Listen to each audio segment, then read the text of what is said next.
Invitation. If you are a dreamer, come in. If you are a dreamer, a wisher, a liar, a hoper, a prayer, a magic bean buyer, if you are a pretender, come sit by my fire, for we have some flax golden tales to spin. Come in, come in. Where the Sidewalk Ends by Shel Silverstein. The acrobats. I'll swing by my ankles, she'll cling to your knees, as you hang by your nose from a high-up trapeze. But just one thing, please, as we float through the breeze, don't sneeze. Magic. Sandra's seen a leprechaun, Eddie touched a troll. Laurie danced with witches once, Charlie found some goblins' gold. Donald heard a mermaid sing, Susie spied an elf, but all the magic I have known, I've had to make myself. Homemade boat. This boat that we just built is just fine, and don't try to tell us that it's not. The sides and the back are divine. It's the bottom, I guess we forgot. I must remember. I must remember. Turkey on Thanksgiving, pudding on Christmas, eggs on Easter, chicken on Sunday, fish on Friday, leftovers Monday. But ah me, I'm such a dunce. I went and ate them all at once. The 4th. Oh, crash! My bash! It's bang! The zang! 4th! Whoosh! Of boom! July. Whew! Ickle me, pickle me, tickle me too. Went for a ride in a flying shoe. Hooray, what fun! It's time we flew. Said Ickle me, pickle me, tickle me too. Ickle was captain and Pickle was crew, and Tickle served coffee and mulligan stew. As higher and higher and higher they flew, Ickle me, pickle me, tickle me too. Ickle me, pickle me, tickle me too, over the sun and beyond the blue. Hold on, stay in, I hope we do, cried Ickle me, pickle me, tickle me too. Ickle me, pickle me, tickle me too, never returned to the world they knew, and nobody knows what's happened to dear Ickle me, pickle me, and tickle me too. Captain Hook. Captain Hook must remember not to scratch his toes. Captain Hook must watch out and never pick his nose. Captain Hook must be gentle when he shakes your hand. Captain Hook must be careful, opening sardine cans, and playing tag and pouring tea and turning pages of his book. Lots of folks I'm glad I ain't, but mostly Captain Hook. Hug-o-war. I will not play tug-o-war, I'd rather play hug-o-war, where everyone hugs instead of tugs, where everyone giggles and rolls on the rug, where everyone kisses and everyone grins and everyone cuddles and everyone wins.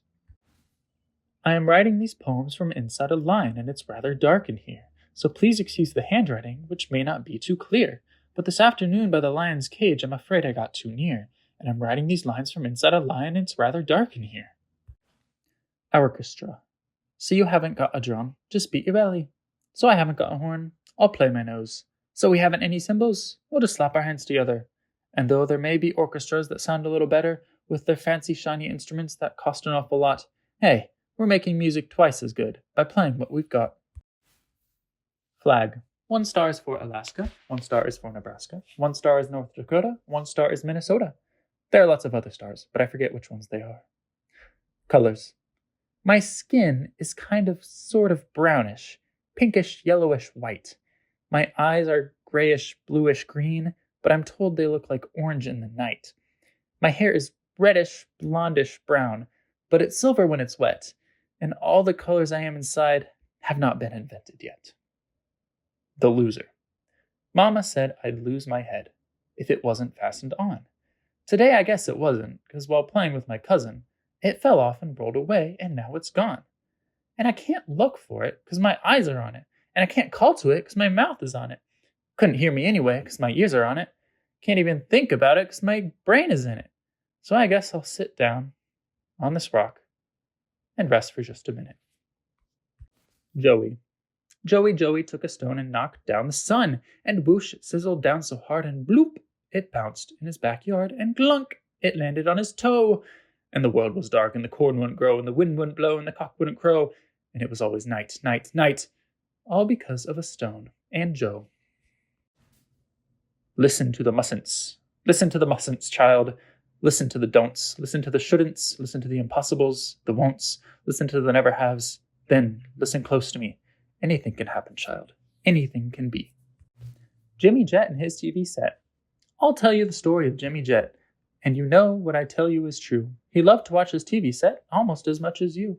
He watched all day, he watched all night, till he grew pale and lean. From the early show to the late show, and all the shows in between. He watched till his eyes were frozen wide, and his bottom grew into his chair, and his chin turned into a tuning dial, and antenna grew out his hair, His brains turned into TV tubes, and his face to a TV screen, and 2 knobs saying Vert and Horuz grew where his ears should have been. And he grew a plug that looked just like a tail, so he plugged in a little Jen, and now instead of him watching TV, we all sit around and watch him. Early bird. Oh, if you're a bird, be an early bird, and catch the worm for your breakfast plate. If you're a bird, be an early bird, but if you're a worm, sleep late. Sky seasoning. A piece of sky broke off and fell through the crack in the ceiling right into my soup. Kerplop! I really must state that I usually hate lentil soup, but I ate every drop. Delicious, delicious, a bit like plaster, but so delicious, goodness sake. I could have eaten a lentil soup lake. It's amazing the difference a bit of sky can make. The Farmer and the Queen. She's coming, the farmer said to the owl. Oh, what shall I do? Shall I bow my head when she comes? Shall I twiddle my thumbs? The owl asked. Who? The queen, the royal queen. She'll pass the farm today. Shall I salute? He asked the horse. The horse said, Nay. Shall I give her a gift? He asked the wren. A lovely memento for her to keep? An egg or a peach or an ear of corn? The wren said, Cheep. But should I curtsy? Or should I cheer? Oh, here's her carriage now. What should I do? He asked the dog. The dog said, Bow. And so he did. And so she passed. Oh, tra-la-la-la-la. She smiled, she did. He told the sheep. The sheep said, Bah. Pancake? Who wants a pancake? Sweet and piping hot. Good little Grace looks up and says, I'll take the one at the top. Who else wants a pancake, fresh off the griddle? Terrible Theresa smiles and says, I'll take the one in the middle. Smart. My dad gave me a $1 bill, because I'm his smartest son, and I swapped it for 2 shiny quarters, because 2 is more than 1. And then I took the quarters and traded them to Lou for 3 dimes. I guess he didn't know that 3 is more than 2. Just then along came old blind Bates, and just 'cause he can't see, he gave me 4 nickels for my 3 dimes. And 4 is more than 3. And I took the nickels to Hiram Coombs down at the seed feed store. And the fool gave me 5 pennies for them, and 5 is more than 4. And then I went and showed my dad, and he got red in his cheeks and closed his eyes and shook his head. Too proud of me to speak. Us. Me and him and me. We're always together, as you can see. I wish he'd leave so I'd be free. I'm getting a little bit tired of he, and he may be a bit bored with me. On movies and ladies, we cannot agree. I like to dance. He loves to ski. He likes the mountains. I love the sea. I like hot chocolate. He wants his tea. I want to sleep. He has to pee. He's meaner and duller and fatter than me. But I guess there's worse things we could be. Instead of 2, we could be 3. Me and him and me. I'm making a list. I'm making a list of the things I must say for politeness, and goodness and kindness and gentleness, sweetness and rightness. Hello, pardon me, how are you, excuse me, bless you, may I, thank you, goodbye. If you know some that I've forgotten, please stick them in your eye. Me and my giant. I have a friend who is a giant, and he lives where the tall weeds grow. He's high as a mountain and wide as a barn, and I only come up to his toe, you know. I only come up to his toe. When the daylight goes dim, I talk with him, way down in the marshy sands, and his ear is too far away to hear, but he still understands. He stands. I know he understands. For we have a code called the Scratch Tab Code, and here's what we do. I scratch his toe. Once means hello, and twice means how are you. 3 means, does it look like rain? 4 times means, don't cry. 5 times means, I'll scratch you a joke. And 6 times means, goodbye, goodbye. 6 times means, goodbye. And he answers me by tapping his toe. Once means, hello, friend. 2 taps means, it's very nice to feel your scratch again. 3 taps means, it's lonely here, with my head in the top of the sky. 4 taps means, today an eagle smiled as she flew by. 5 taps means, oops, I just bumped my head against the moon. 6 means, sigh. And 7 means, bye. And 8 means, come back soon, soon, soon. 8 means, come back soon. And then I scratched 1,000 times. He taps with a bappity bim, and he laughs so hard he shakes the sky. That means I'm tickling him. Rain. I opened my eyes and looked up at the rain, and it dripped in my head, and it flowed into my brain. And all that I hear as I lie in my bed is the slishy slosh of the rain in my head. I step very softly. I walk very slow. I can't do a handstand. I might overflow. So pardon the wild, crazy thing I just said. I'm just not the same, since there's rain in my head. 2 boxes. Two boxes met upon the road. Said one unto the other, "If you're a box and I'm a box, then you must be my brother. Our sides are thin, we're caving in, and we must get no thinner." And so two boxes hand in hand went home to have their dinner. True story. This morning I jumped on my horse and went out for a ride, and some wild outlaws chased me, and they shot me in the side, so I crawled into a wildcat's cave to find a place to hide, but some pirates found me sleeping there, and soon they had me tied to a pole and built a fire under me. I almost cried, till a mermaid came and cut me loose and begged to be my bride, so I said I'd come back Wednesday, but I must admit I lied. Then I ran into a jungle swamp, but I forgot my guide, and I stepped into some quicksand. No matter how I tried, I couldn't get out until I met a water snake named Clyde, who pulled me to some cannibals who planned to have me fried. But an eagle came and swooped me up, and through the air we flied. But he dropped me in a boiling lake 1,000 miles wide, and you'll never guess what I did then. I died. Boa constrictor. Oh, I'm being eaten by a boa constrictor, a boa constrictor, a boa constrictor. I'm being eaten by a boa constrictor, and I don't like it one bit. Well, what do you know? It's nibbling my toe. Oh, gee, it's up to my knee. Oh, my, it's up to my thigh. Oh, fiddle, it's up to my middle. Oh, heck, it's up to my neck. Oh, dread, it's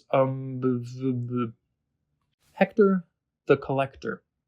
Hector the Collector collected bits of string, collected dolls with broken heads and rusty bells that would not ring, pieces out of picture puzzles, bent up nails and ice cream sticks, twists of wire, worn out tires, paper bags, and broken bricks. Old chipped vases, half shoelaces, Gatling guns that wouldn't shoot, leaky boats that wouldn't float, and stopped up horns that wouldn't toot. Butter knives that had no handles, copper keys that fit no locks, rings that were too small for fingers, dried up leaves and patched up socks, worn out belts that had no buckles, electric trains that had no tracks, airplane models, broken bottles, three-legged chairs, cups with cracks. Hector the Collector loved these things with all his soul, loved them more than shining diamonds, loved them more than glistening gold. Hector called to all the people, "Come and share my treasure trunk." And all the silly, sightless people came and looked and called it junk. Invention.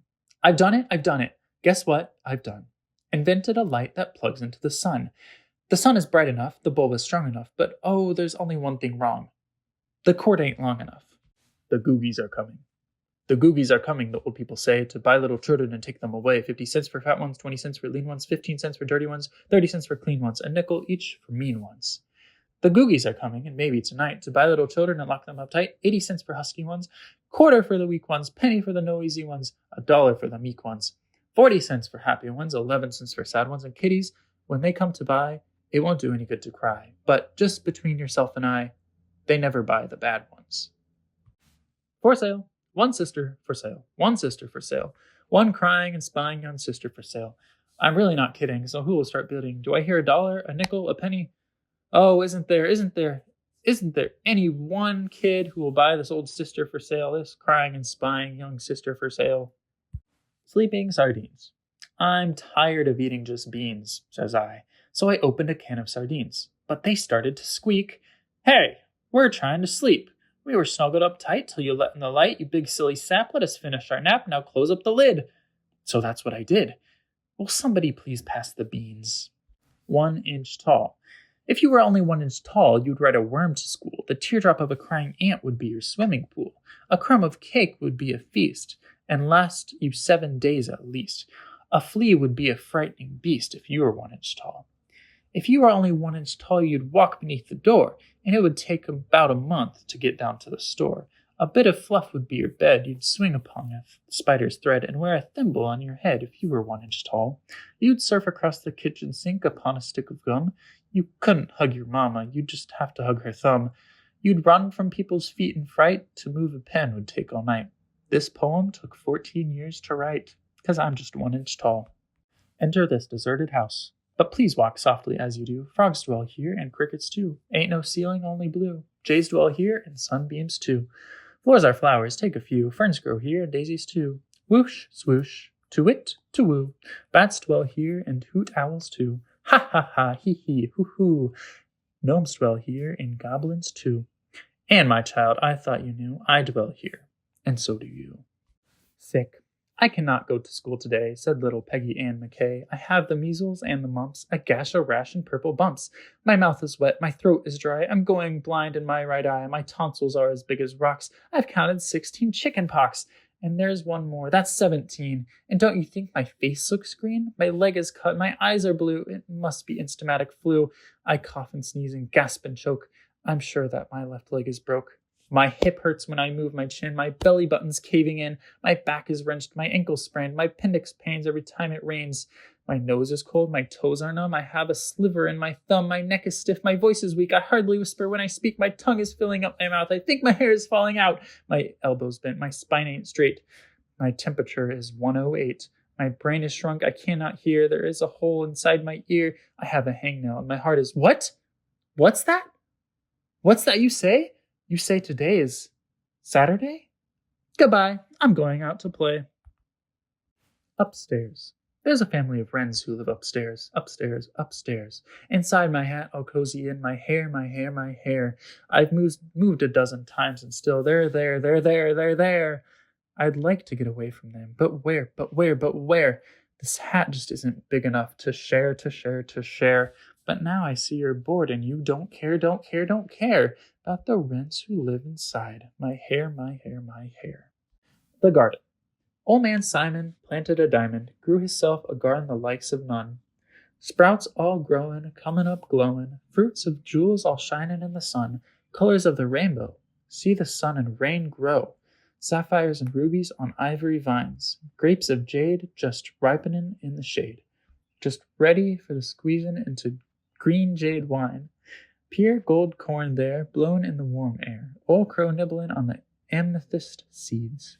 And between the diamonds, old man Simon crawls about pullin' out platinum weeds, pink pearl berries, all you can carry. Put 'em in a bushel and haul 'em into town. Up in the tree there's opal nuts and gold pears. Hurry quick, grab a stick and shake them some down. Take a silver tater, emerald tomato, fresh plump coral melons hangin' in reach.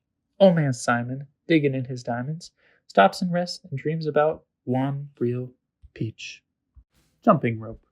This started out as a jumping rope. You probably think that I'm a dope, but this started out as a jumping rope. And now I fear there is no hope, but this started out as a jumping rope. Who can kick a football from here out to Afghanistan? I can. Who fought tigers in the street while the policeman ran and hid? I did. Who will fly and have x-ray eyes and be known as the man no bullet can kill? I will. Who can sit and tell lies all night? I might. Ridiculous Rose. Her mama said, "Don't eat with your fingers." "Okay," said Ridiculous Rose. So she ate with her toes. Where the Sidewalk Ends. There is a place where the sidewalk ends, and before the street begins. And there the grass grows soft and white, and there the sun burns crimson bright, and there the moonbird rests from his flight to cool in the peppermint wind.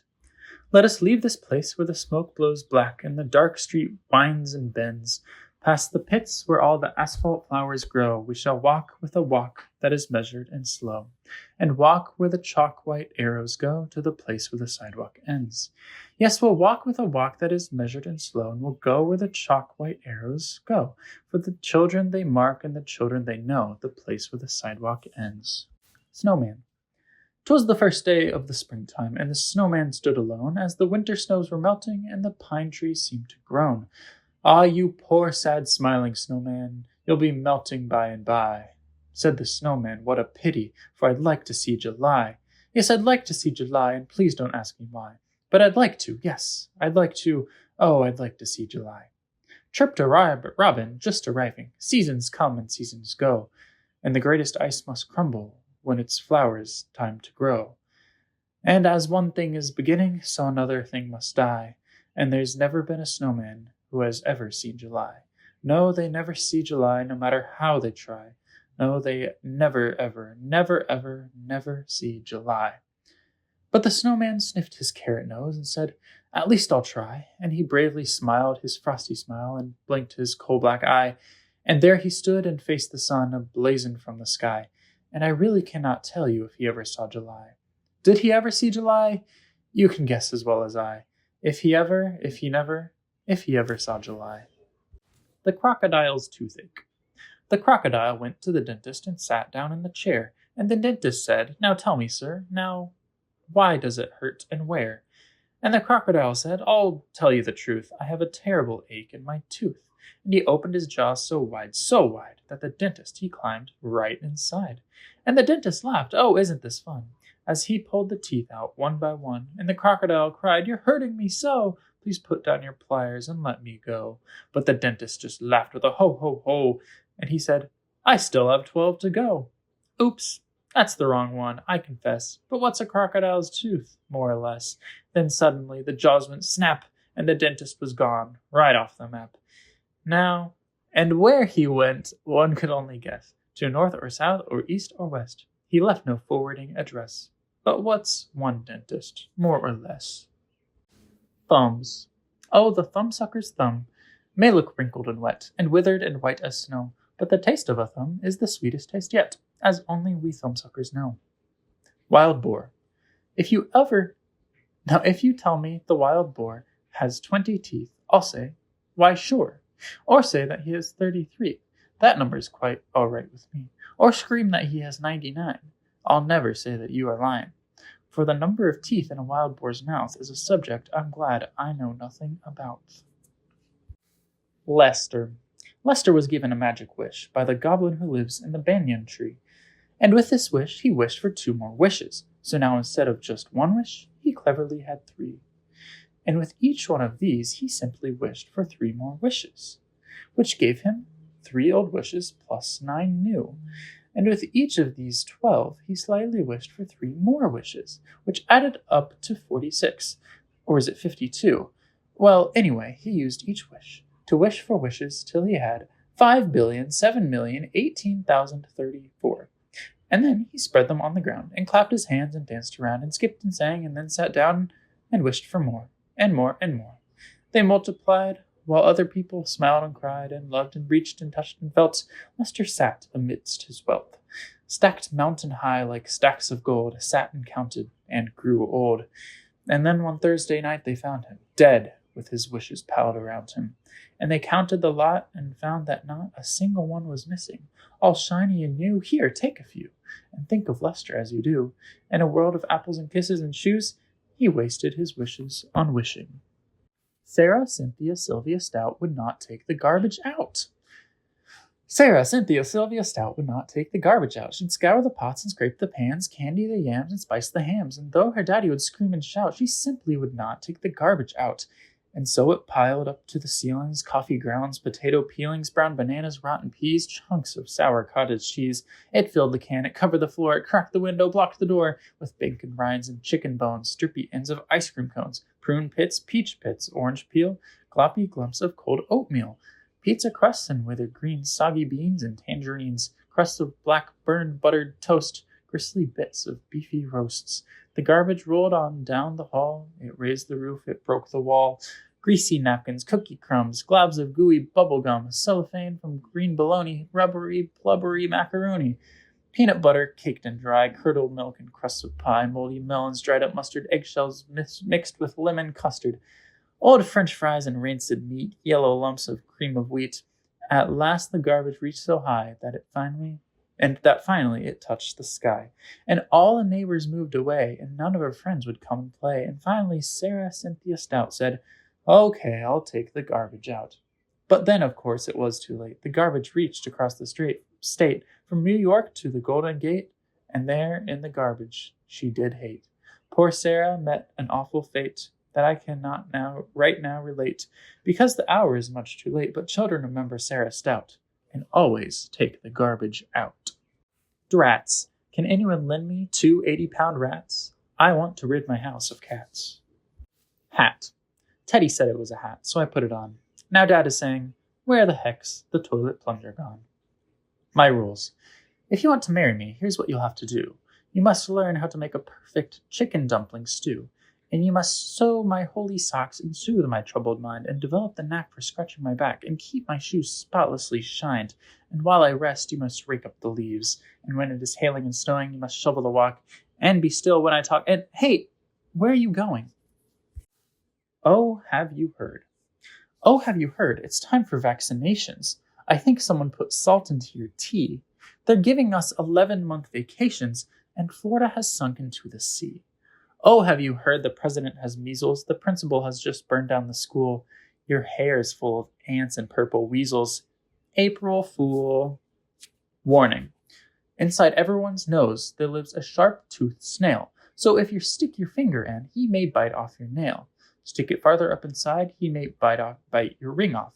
Stick it all the way, and he may bite the whole darn thing off. The unicorn. A long time ago, when the earth was green, and there was more kinds of animals than you've ever seen, and they run around free while the world was being born, and the loveliest of all was the unicorn. There was green alligators and long-necked geese, there was humpy-bumpy camels and chimpanzees, there was cats and rats and elephants, but sure as you're born. And loveliest of all was the unicorn. But the Lord seen some sinning, and it caused him pain. He says, "Stand back, I'm gonna make it rain." He says, "Hey, brother Noah, I'll tell you what you do. Go and build me a floating zoo. And you take 2 alligators and a couple geese, 2 humpy-bumpy camels and 2 chimpanzees. Take 2 cats and rats and elephants, but sure as you're born. Noah, don't you forget my unicorn." Now Noah was there, and he answered the calling. And he finished up the ark just as the rain started falling. He marched in the animals 2 by 2, and he called out as they went through, "Hey, Lord, I got your 2 alligators and your couple of geese, your humpy-bumpy camels and your 2 chimpanzees. Got your cats and rats and elephants, but Lord, I'm so forlorn, 'cause I just don't see no unicorn." Old Noah looked out through the driving rain, but the unicorns were hiding and playing silly games. They were kicking and splashing in the misty morn. Oh, them silly unicorn. Then the goat started goatin', and the snake started snaking, and the elephant started elephantin', and the boat started shaking. The mouse started squeaking, and the lion started roaring, and everyone's aboard but the unicorn. I mean the green alligators and the long-necked geese, the humpy-bumpy camels and the chimpanzees. Noah cried, "Close the door, 'cause the rain is pouring, and we just can't wait for the unicorn." Then the ark started moving, and it drifted with the tide, and the unicorns looked up from the rock and cried, and the water come up and sort of floated them away. That's why you've never seen a unicorn to this day. You'll see a lot of alligators and a whole mess of geese. You'll see humpy-bumpy camels and lots of chimpanzees. You'll see cats and rats and elephants, but sure as you're born, you're never going to see no unicorn. Treehouse. A treehouse, a free house, a secret you and me house, a high up in the leafy branches cozy as can be house. A street house, a neat house, be sure to wipe your feet house, is not my kind of house at all. Let's go live in a treehouse. The flying festoon. Oh, I'm going to ride on the flying festoon. I'll jump on his back and I'll whistle a tune, and we'll fly to the outermost tip of the moon. The flying festoon and I. I'm taking a sandwich, and a ball, and a prune, and we're leaving this evening precisely at noon, for I'm going to fly with the flying festoon, just as soon as he learns to fly. No difference. Small as a peanut, big as a giant, we're all the same size when we turn off the light. Rich as a sultan, poor as a mite, we're all the same worth when we turn off the light. Red, black, or orange, yellow, or white, we all look the same when we turn off the light. So maybe the way to make everything right is for God to reach out and turn off the light. Invisible boy. And here we see the invisible boy in his lovely invisible house feeding a piece of invisible cheese to a little invisible mouse. Oh, what a beautiful picture to see. Will you draw an invisible picture for me? Tight hat. I tried to tip my hat to Miss McGaffery. I never should have put it on so tight, 'cause it wouldn't come off my head, and my neck got stretched instead. That's what you get for trying to be polite. Peanut butter sandwich. I'll sing you a poem of a silly young king who played with the world at the end of a string, but he only loved one single thing, and that was just a peanut butter sandwich.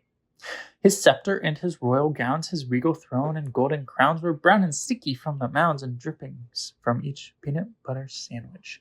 His subjects were all silly fools, for he had passed a royal rule that all that they could learn in school was how to make a peanut butter sandwich.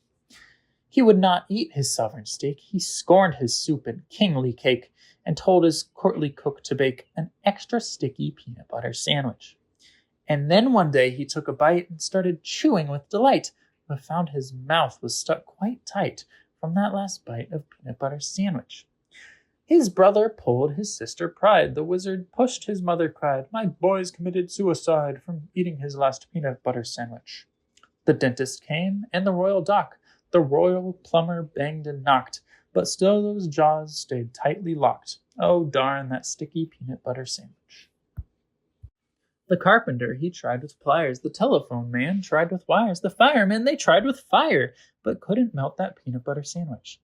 With ropes and pulleys, drills and coil, with steam and lubricating oil, for 20 years of tears and toil, they fought that awful peanut butter sandwich. Then all his royal subjects came. They hooked his jaws with grappling chains and pulled both ways with might and main against that stubborn peanut butter sandwich.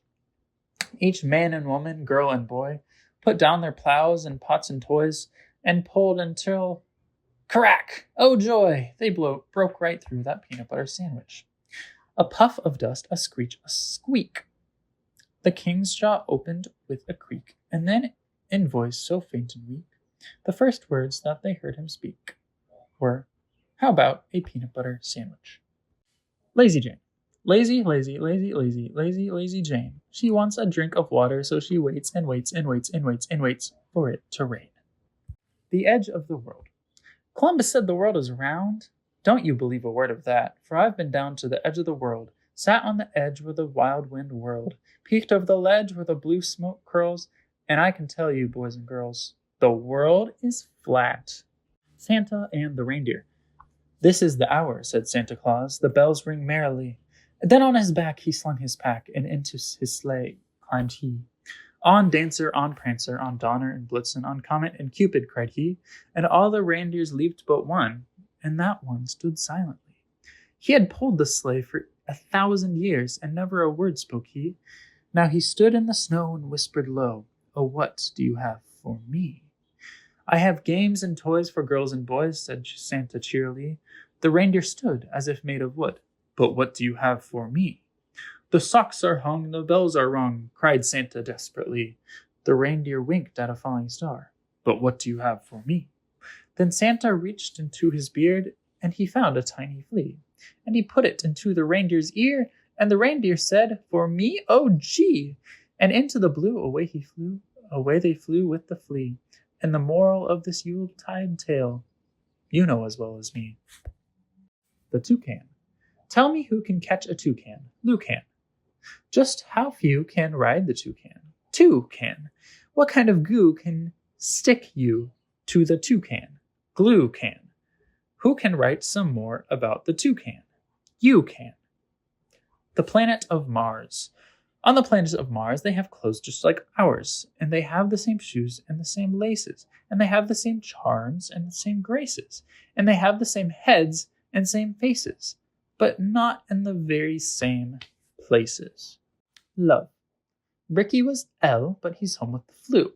Lizzie, our O, had some homework to do. Mitchell, E, probably got lost on the way. So I'm all of love that could make it today. The dirtiest man in the world. Oh, I'm Dirty Dan, the world's dirtiest man. I have never taken a shower. I can't see my shirt. It's so covered with dirt, and my ears have enough to grow flowers. But the water is either a little too hot, or else it's a little too cold. I'm musty and dusty and patchy and scratchy and mangy and covered with mold. But the water is always a little too hot, or else it's a little too cold. I live in a pen with 5 hogs and a hen, and 3 squizzly lizards who creep in my bed, and they itch as I squirm and I twitch in the cruddy old sheets that I sleep in. If you look down my throat with a flashlight, you note that my insides are coated with rust. I creak when I walk, and I squeak when I talk, and each time I sneeze, I blow dust. The thought of a towel and some soap makes me howl, and when people have something to tell me, they don't come and tell it. They stand back and they yell it. I think they're afraid they might smell me. The bedbugs that leap on me sing me to sleep, and the garbage flies buzz me awake. They're the best friends I found, and I fear they might drown, so I never go too near a lake. Each evening at 9, I sit down to dine with chairmates who live in my chair, and I joke with the bats and have intimate chats with the cooties who crawl through my hair.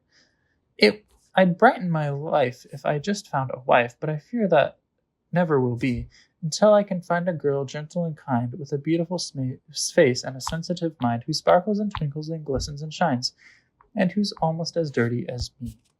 Point of view. Thanksgiving dinner's sad and thankless. Christmas dinner's dark and blue, when you stop and try to see it from the turkey's point of view. Sunday dinner isn't sunny. Easter feasts are just bad luck, when you see it from the viewpoint of a chicken or a duck. Oh, how I once loved tuna salad, pork and lobsters, lamb chops too, till I stopped and looked at dinner from the dinner's point of view. Magical eraser. She wouldn't believe this pencil has a magical eraser. She said I was a silly moo. She said I was a liar too. She dared me to prove that it was true. And so, what could I do? I erased her. Spaghetti. Spaghetti, spaghetti, all over the place, up to my elbows, up to my face, over the carpet and under the chairs, into the hammock and wound round the stairs, filling the bathtub and covering the desk, making the sofa a mad mushy mess. The party is ruined. I'm terribly worried. The guests have all left, unless they're all buried. I told them bring presents. I said, throw confetti. I guess they heard wrong, 'cause they all threw spaghetti. Helping. Agatha Fry, she made a pie, and Christopher John helped bake it. Christopher John, he mowed the lawn, and Agatha Fry helped rake it. Zachary Zug took out the rug, and Jennifer Joy helped shake it. And Jennifer Joy, when she made a toy, and Zachary Zug helped break it. And some kind of help is the kind of help that helping's all about. And some kind of help is the kind of help we all can do without. If I had a brontosaurus.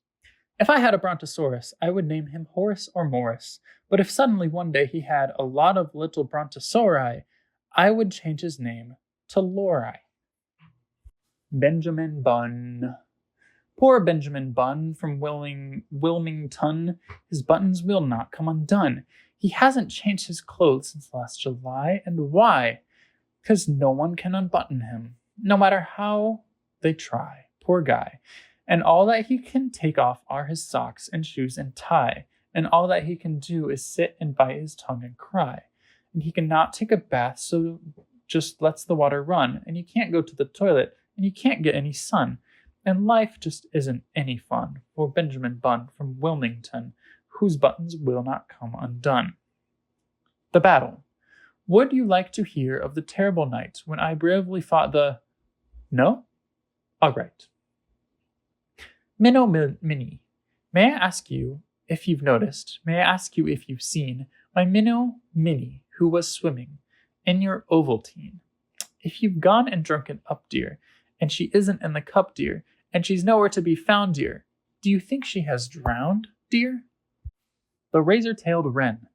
The razor-tailed wren will pretend he's your friend as he cuts all the grass in your lawn, but do not leave anything sticking far out, or swishity, it'll be gone. Please do not make fun of me, and please don't laugh. It isn't easy to write a poem on the neck of a running giraffe. The Bloth. In the undergrowth there dwells a Bloth, who feeds upon poets and tea. Luckily, I know this about him, while he knows almost nothing of me. The Yip-a-Yuck. In the swamplands long ago, where the weeds and mudglumps grow, a Yip-a-Yak bit on my toe. Exactly why, I do not know. I kicked and cried and hollered, oh, the Yip-a-Yak would not let go. I whispered to him, soft and low. The Yip-a-Yak would not let go. I shouted, stop, desist, and whoa! The Yip-a-Yak would not let go. Yes, that was 16 years ago, and the Yip-a-Yak still won't let go. The snow may fall, the winds may blow, the Yip-a-Yak will not let go. The snow may melt, the grass may grow, the Yip-a-Yak will not let go. I drag him round each place I go, this Yip-a-Yak that won't let go. And now, my child, at last you know exactly why I walk so slow. What's in the sack? What's in the sack? What's in the sack? Is it some mushrooms, or is it the moon? Is it love letters, or downy goose feathers? Or maybe the world's most enormous balloon? What's in the sack? That's all they ask me. Could it be popcorn, or marbles, or books? Is it 2 years' worth of your dirty laundry, or the biggest old meatball that's ever been cooked? Does anyone ask me, hey, when is your birthday? Can you play Monopoly? Do you like beans? What is the capital of Yugoslavia? Or who embroidered that rose on your jeans? No. What's in the sack? That's all they care about. Is it a rock or a rolled-up giraffe? Is it pickles or nickels or busted bicycles? And if we guess it, will you give us half? Do they ask where I've been, or how long I'll be staying, where I'll be going, or when I'll be back, or how do, or what's new, or hey, why are you blue? No, all they keep asking is what's in the sack? What's in the sack? I'm blowing my stack at the next one who asks me, what's in the sack? What? Oh no, not you too. Won't you? Barbara's eyes are blue as azure, but she is in love with Freddie. Karen's sweet, but Harry has her. Gentle Jane is going steady. Carol hates me, so does May. Abigail will not be mine. Nancy lives too far away. Won't you be my Valentine? Alice. She drank from a bottle called Drink Me, and up she grew so tall. She ate from a plate called Taste Me, and down she shrank so small. And so she changed while other folks never tried nothing at all. Shadow wash. I've never washed my shadow out in all the time I've had it. It was absolutely filthy, I suppose, so today I peeled it off. The wall where it was leaning and stuck it in the washtub. With the clothes I put in soap and bleach and stuff, I let it soak for hours. I wrung it out and hung it to dry, and whoever would have thunk that it would have gone and shrunk, for now it's much littler than I. Recipe for a hippopotamus sandwich. A hippo sandwich is easy to make. All you do is simply take 1 slice of bread, 1 slice of cake, some mayonnaise, 1 onion ring, 1 hippopotamus, 1 piece of string, a dash of pepper. That ought to do it. But now comes the problem, biting into it. 18 flavors.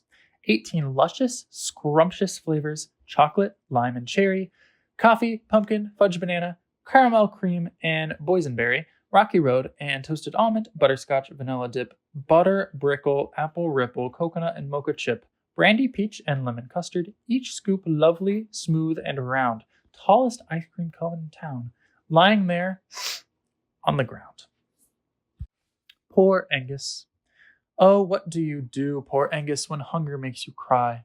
I fix myself an omelette, sir, or fluffy clouds and sky. Oh, what do you wear, poor Angus, when winds blow down the hills?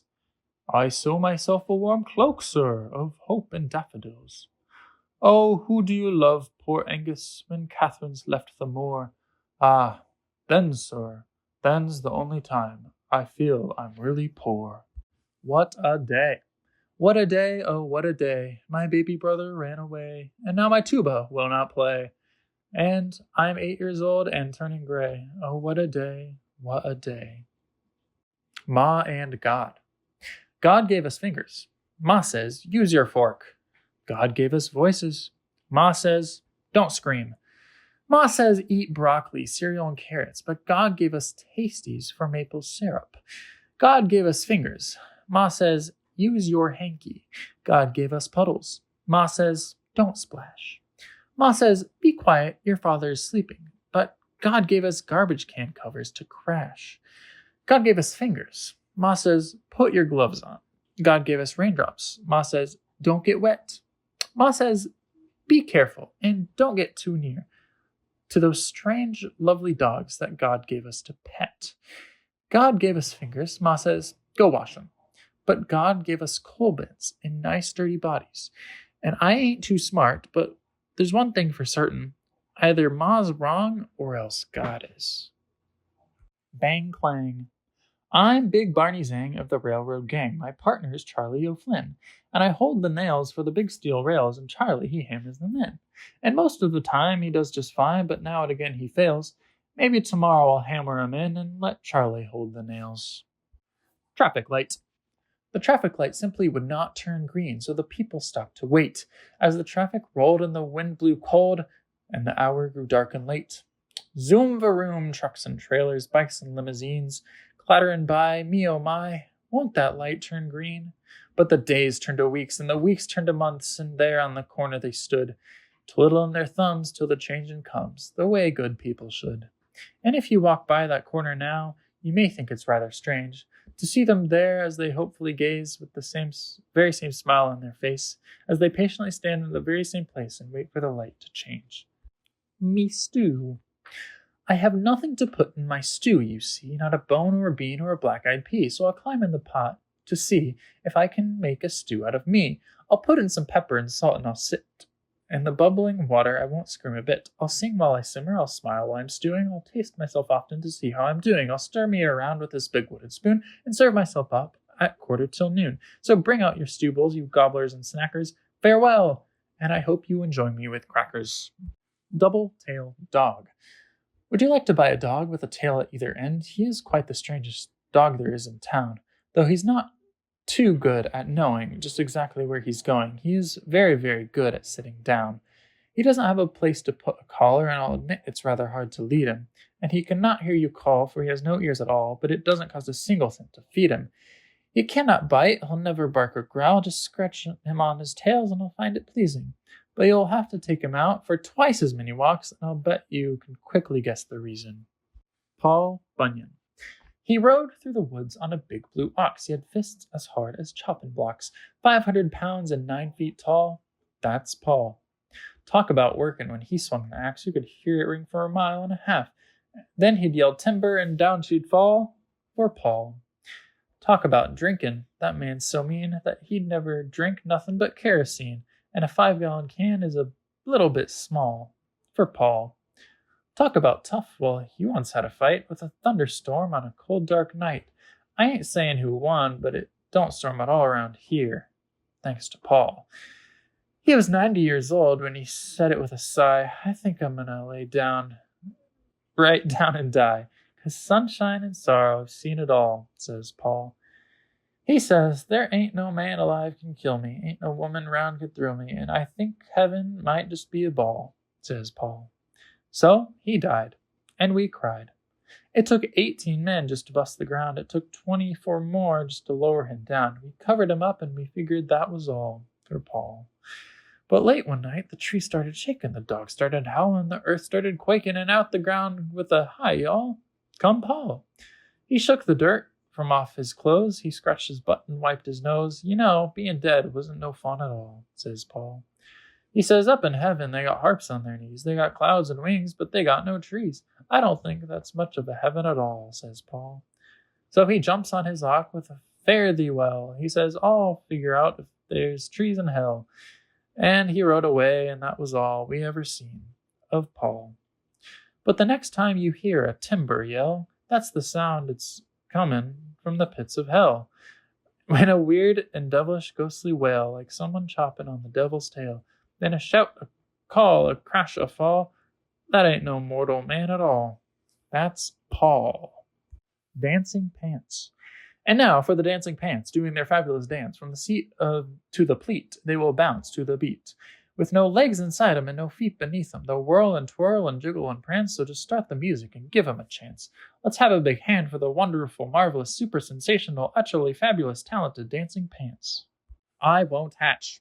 Oh, I am a chickie who lives in an egg, but I will not hatch. I will not hatch. The hens, they all cackle, the roosters all beg, but I will not hatch. I will not hatch. For I hear all the talk of pollution and war as the people all shout and the airplanes roar, so I'm standing here where it's safe and warm, and I will not hatch. With his mouth full of food. Milford Dupree, though he knew it was rude, talked with his mouth full of food. He never would burp or walk out in the nude, but he talked with his mouth full of food. His mother said, Milford, it's crude and it's lewd to talk with your mouth full of food. Why, even the milk cow who mooed as she chewed, never mooed with her mouth full of food. And the cuckoo who never have ever cuckooed if he cooed with his mouth full of food, his dad said. Get married or go get tattooed, but don't talk with your mouth full of food. If it was a crime, you would surely get sued if you talked with your mouth full of food. Why, just like an animal, you should be zooed as you talk with your mouth full of food. For you know we're all put in a terrible mood when you talk with your mouth full of food. They pleaded and begged. He just giggled and chewed and laughed with his mouth full of food. And all they advised him, he simply pooh-poohed. He pooh-poohed with his mouth full of food. So they sent for the gluer, and how'd his mouth glued? Because he talked with his mouth full of food. Now instead of good morning, he says, good morning, I will talk with my food. My hobby. When you spit from the 26th floor and it floats on the breeze to the ground, Does it fall upon hats or on white Persian cats or on heads with a pitty-pat sound? I used to think life was a bore, but I don't feel that way anymore. As I count up the hits, as I smile, as I sit, as I spit from the 26th floor. Instructions. If you should ever choose to bathe an armadillo, use 1 bar of soap and a whole lot of hope and 72 pads of Brillo. The worst. When singing songs of scariness, of bloodiness and hairiness, I feel obligated at this moment to remind you of the most ferocious beast of all, 3,000 pounds and 9 feet tall, the glurpy slurpy Skakagrawl, who's standing right behind you. The bagpipe, who didn't say no. It was 9 o'clock at midnight, at 3:15, when a turtle met a bagpipe on the shore side by the sea, and the turtle said, "My dearie, may I sit with you? I'm weary," and the bagpipe didn't say no.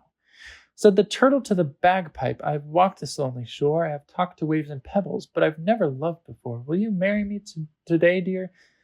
Is it no you're going to say, dear?" But the bagpipe didn't say no. Said the turtle to his darling, "Please excuse me if I stare, but you have the plattiest skins, dear, and you have the strangest hair. If I begged you, pretty please, love, could I give you just one squeeze, love?" And the bagpipe didn't say no. Said the turtle to the bagpipe, "Ah, you love me, then confess. Let me whisper in your dainty ear and hold you to my chest." And he cuddled her and teased her, and so lovingly he squeezed her. And the bagpipe said, "Rrr." Said the turtle to the bagpipe, "Did you honk or bray or neigh? For when you're kissed is such a heartliest thing to say. Is it that I have offended? Is it that our love has ended?" And the bagpipe didn't say no. Said the turtle to the bagpipe, "Shall I leave you, darling wife? Shall I waddle off to Woden? Shall I crawl out of your life? Shall I move, depart, and go, dear? Oh, I beg you tell me, no, dear." But the bagpipe didn't say no. So the turtle crept off crying, and he never came back no more, and he left the bagpipe lying on that smooth and sandy shore. And some night when the tide is low there, just walk up and say hello there, and politely ask the bagpipe if this story is really so. I assure you, darling children, that the bagpipe won't say no. The longest nose in the world belongs to Miss Betsy Bluebonnet, who lets me write things on it. Rudy Felsh. Rudy Felsh knows how to belch better than anyone ever did. Margot says that Rudy Felsh is a nasty, vulgar kid. Someday he will go to hell, or jail, or Canada. But now, every night, I pray that first Rudy Felsh will show me how. Fred? From out of the cold Caribbean, into the desert Libyan, there crawled a strange amphibian, and we shall call him Fred. You say, let's call him Ted, or maybe Lou or Jed, but I want to call him Fred. You like Maurice instead, or Barnaby, or Red, or Lucifer, or Ned? Well, anyways, he's dead. The long-haired boy. There was a boy in our town with long hair. I mean, really long hair. And everyone pointed at him, and laughed at him, and made fun of him. And when he walked down the street, the people would roar, and stick their tongues out, and make funny faces, and run in and slam the door, and shout at him from the window until he couldn't stand it anymore. So he sat down and cried till his whole body shook, and pretty soon his hair shook too, and it flapped, and he lifted and flew. Straight up in the air like a helicopter, Jenny Ricks saw him and dropped her, knitting and screamed, "It's a flying kid!" Lukey Hastings ran and hid under Old Man Merrill's car. Miss Terrence fainted. Henry Quist tried to shoot him down but missed. "I thought it was a crow," he said, and round he sailed all through the day, smiling in the strangest way. With the wind in his hair and the sun in his eyes, we saw him swoop and bank and rise. He brushed the treetops and skimmed the grass on Yerby's lawn and almost crashed right into Hanson's silo, but zoomed up in time and almost hit the courthouse. Old Man Cooley bit right through his napkin when he saw a kid flying through the diner door, and out of the window, tipping the ladder where Smokey was painting, he almost had a heart attack, clung to the rafter. Ah, the kid flew on, us running after, cheering and sweating and screaming, "Hooray!" Mayor Lowry shouted, "Hey, come down here, kid. We'd like to say how proud of you we are today. Whoever thought our little town would have a hero in it? So I'd like to proclaim this day, hey, kid, will you please come down for just a minute?" But the blind kid did not come down. He treaded air above the town, sort of crying and looking down at all of us here on the ground. Then he flew up into the clouds, flapping, flying so far and high, out past the hills and into the sky, until a tiny speck against the sun was all we could see of him. Then he was gone. Band-Aids. I have a Band-Aid on my finger, one on my knee and one on my nose, one on my heel and 2 on my shoulder, 3 on my elbow and 9 on my toes, 2 on my wrists, 1 on my ankle, 1 on my chin and 1 on my thigh, 4 on my belly, 5 on my bottom, 1 on my forehead, 1 on my eye, 1 on my neck, and in case I might need them, I have a box full of 35 more. But oh, I do think it's sort of a pity. I don't have a cut or a sore. Dreadful. Someone ate the baby. It's rather sad to say. Someone ate the baby, so she won't be out to play. We'll never hear her whiny cry, or have to feel if she's dry. We'll never hear her saying, "Why?" Someone ate the baby. Someone ate the baby. It's absolutely clear. Someone ate the baby, because the baby ain't here. We'll give her away her toys and clothes. We'll never have to wipe her nose. Dad says, that's the way it goes. Someone ate the baby. Someone ate the baby. What a frightful thing to eat. Someone ate the baby, though she wasn't very sweet.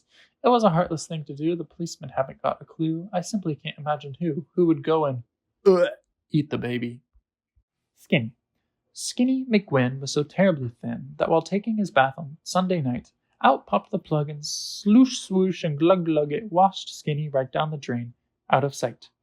And where is our dear Skinny? Bathing tonight in some underground pool down below, or up there so high in the tub in the sky where all the clean people go. Land of the Happy. Have you been to the Land of Happy, where everyone's happy all day, where they joke and they sing of the happiest things, and everyone's jolly and gay? There's no one unhappy and happy. There's laughter and smiles galore. I have been to the Land of Happy. What a bore. Pirate Captain Jim. Walk the plank, says Pirate Jim. But Captain Jim, I cannot swim. Then you must steer us through the gale. But Captain Jim, I cannot sail. Then down with the galley slaves you go. But Captain Jim, I cannot row. Then you must be the pirate's clerk. But Captain Jim, I cannot work. Then a pirate captain you must be. Thank you, Jim, says Captain Me. Fish? The little fish eats the tiny fish. The big fish eats the little fish. So the only biggest fish gets fat. Do you know any folks like that? If the world was crazy. If the world was crazy, you know what I'd eat? A big slice of soup and a whole quart of meat. A lemonade sandwich, and then I might try some roasted ice cream or a bicycle pie. A nice notebook salad, an underwear roast, an omelet of hats, and some crisp cardboard toast.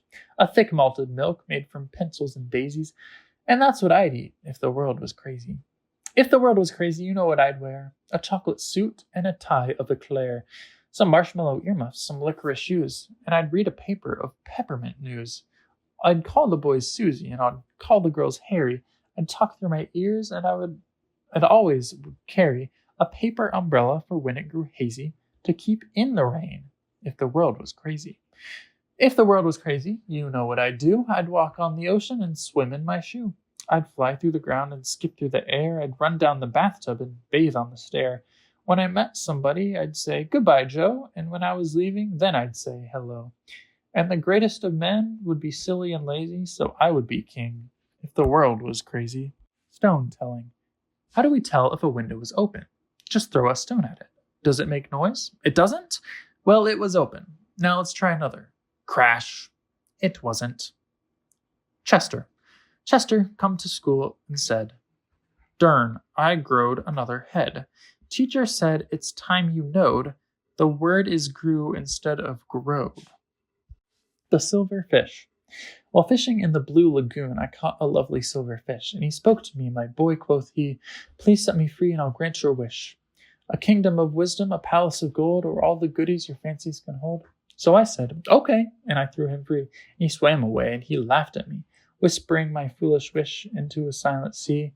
Today I caught that fish again, that lovely silver prince of fishes, and once again he offered me, if I would only set him free, any one of a number of wonderful wishes. He was delicious. Forgotten language. Once I spoke the language of the flowers. Once I understood each word the caterpillar said. Once I smiled in secret at the gossip of the starlings and shared a conversation with the housefly in my bed. Once I heard and answered all the questions of the crickets and joined the crying of each falling, dying flake of snow. Once I spoke the language of the flowers. How did it go? How did it go? The generals. Said General Clay to General Gore, "Oh, must we fight this silly war? To kill and die is such a bore." "I quite agree," said General Gore. Said General Gore to General Clay, "We could go to the beach today and have some ice cream on the way." "A grand idea," said General Clay. Said General Clay to General Gore, "We'll build sandcastles on the shore." Said General Gore, "We'll splash and play. Let's leave right now," said General Clay. Said General Gore to General Clay, "But what if the sea is closed today? And what if the sand's been blown away?" "A dreadful thought," said General Clay. Said General Gore to General Clay, "I've always feared the ocean spray, and we may drown, it's true, we may." "It chills my blood," said General Clay. Said General Clay to General Gore, "My bathing suit is slightly tore. We'd better go on with our war." "I quite agree," said General Gore.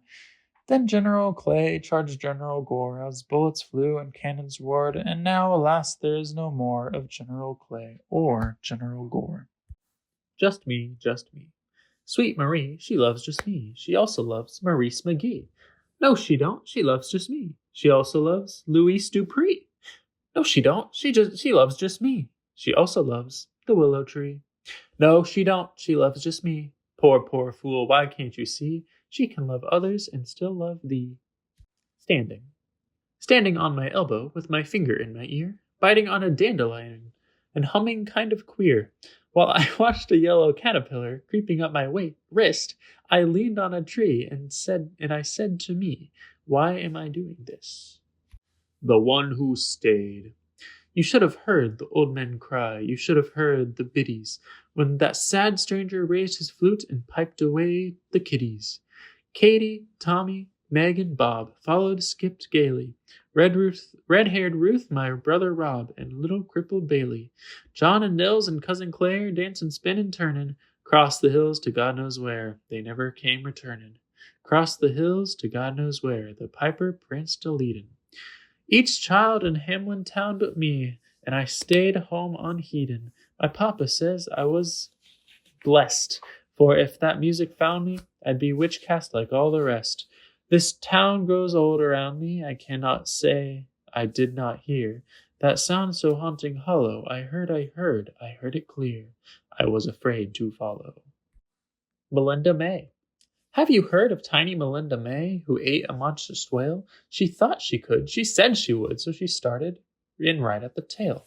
And everyone said, "You're much too small," but that didn't bother Melinda at all. She took little bites and chewed very slowly, just like a good girl should.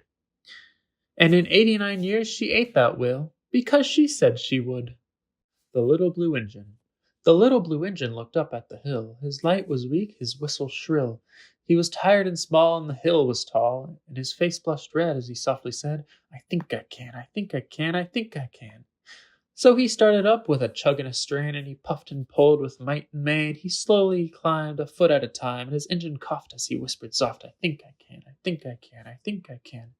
With a squeak and a creak and a toot and a sigh, with an extra hope and an extra try, he would not stop. Now he neared the top, and strong and proud he cried out loud, "I think I can, I think I can, I think I can."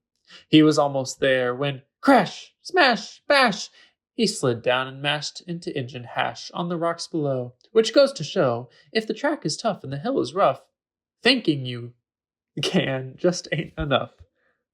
Afraid of the dark. I'm Reginald Clark. I'm afraid of the dark, so I always insist on the light on, and my teddy to hug, and my blanket to rub, and my thummy to suck or bite on. And 3 bedtime stories, 2 trips to the toilet, 2 pairs, and 5 hugs from my mommy. I'm Reginald Clark. I'm afraid of the dark, so please do not close this book on me. Hungry Mungery. Hungry Mungery sat at supper, took his knife and spoon and fork, ate a bowl of mushroom soup, ate a slice of roasted pork, ate a dozen stewed tomatoes, 27 deviled eggs, 15 shrimps, 9 baked potatoes, 32 fried chicken legs, a shank of lamb, a boiled ham, 2 bowls of grits, some black-eyed peas, 4 chocolate shakes, 8 angel cakes, 9 custard pies with Munster cheese, 10 pots of tea, and after he had eaten all that he was able, he poured some broth on the tablecloth and ate the kitchen table. His parents said, "Oh, Hungry Mungery, stop these silly jokes." Mungery opened his mouth and gulp, he ate his folks. And then he went and ate his house, all the bricks and wood, and then he ate up all the people in the neighborhood. Up came 20 angry policemen shouting, "Stop and cease!" Mungry opened up his mouth and gulp, he ate the police. Soldiers came with tanks and guns, said Mungry, "They can't harm me." He just smiled, licked his lips, and ate the U.S. Army. The president sent all his bombers. Mungry was still calm. He put his head down, gulped the planes, and gobbled up the bomb. He ate his town and ate the city, ate and ate and ate, and then he said, "I think I'll eat the whole United States." So he ate Chicago first and munched the water tower. Then he chewed on Pittsburgh, but after he found it rather sour. He ate New York and Tennessee and all of Boston town, then drank the Mississippi River just to wash it down. And when he eaten every state, each puppy, boy, and girl, he wiped his mouth upon his sleeve and went to eat the world. He ate the Egypt pyramids and every church in Rome, and all the grass in Africa, and all the ice in Nome. He ate each hill on green Brazil, and then to make things worse, he decided for dessert he'd eat the universe. He started with the moon and stars, and as soon as he was done, he gulped the clouds, he sipped the wind, and gobbled up the sun. Then sitting there in the cold dark air, he started to nibble his feet, then his legs, then his hips, then his neck, then his lips, till he sat there just gnashing his teeth, because nothing left to eat. My beard.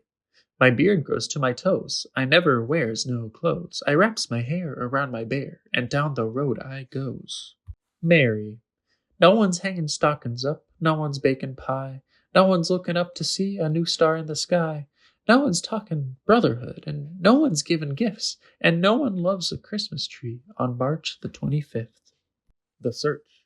I went to find the pot of gold that's waiting where the rainbow ends. I searched and searched and searched and searched and searched and searched, and then there it was, deep in the grass, under an old twisty bough. It's mine, it's mine, it's mine at last. What do I search for now? Index. Acrobats 10. Afraid of the Dark 159. Alice 1. I'm not actually reading all of this. That is silly. The work and love of many people went into the making of this book. To Ursula Nordstrom, Barbara Burek, Dorothy Hagen, Barry Greenwald, and Gloria Brussel, and to Bill Cole for his continued encouragement. Thank you. Signed, Shel Silverstein. Acknowledgements. The following poems have been published previously in slightly different versions. I ain't reading all that. Thank you for listening to Where the Sidewalk Ends by Shel Silverstein. And happy birthday, Anna. I hope you can listen to this and enjoy it. And also, I love you. Bye.